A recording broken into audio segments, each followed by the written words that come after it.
সদৌ অসম সোণোৱাল কছাৰী ছাত্ৰ সন্থাৰ এটা মহৎ লক্ষ্য লৈ এই অনুষ্ঠানটো জন্ম হৈছিল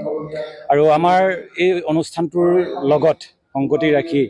এই বৰ্ষৰ কীৰ্তিমান ছাত্ৰ ছাত্ৰীসকলক ডিব্ৰুগড় জিলাখনৰ কীৰ্তিমান ছাত্ৰ ছাত্ৰীসকলক হাইস্কুল আৰু হায়াৰ ছেকেণ্ডেৰী যিসকলে 60% ওপৰৰ নম্বৰ লাভ কৰিছে তেওঁলোকক আজি আনুষ্ঠানিকভাৱে অভিনন্দন জনোৱাৰ উদ্দেশ্যে এই অনুষ্ঠানটো আয়োজন কৰা হৈছে আৰু এই অনুষ্ঠানটোৰ জৰিয়তে আমাৰ কীৰ্তিমান ছাত্ৰ ছাত্ৰীসকলৰ লগতে উঠি অহা প্ৰজন্মই যাতে তেওঁলোকৰ শিক্ষা জীৱনৰ যিখিনি ধৰি লওক প্ৰয়োজনীয়তা সেইখিনি সম্পৰ্কত তেওঁলোকে যাতে গভীৰভাৱে অনুধাৱন কৰিব পাৰে আৰু সেইধৰণে আচলতে আজি এই অনুষ্ঠানটো পৰিচালনা কৰা হৈছে। ইয়াতে কেৰিয়াৰ কাউন্সিলিং সম্পৰ্কত বিভিন্ন বিষয়ত অভিজ্ঞ ব্যক্তিৰ দ্বাৰা ইয়াতে এই অনুষ্ঠান পৰিচালনা হৈছে। আমি আশা ৰাখিম এই অনুষ্ঠানৰ জৰিয়তে আচলতে এই ছাত্ৰ ছাত্ৰীসকলৰ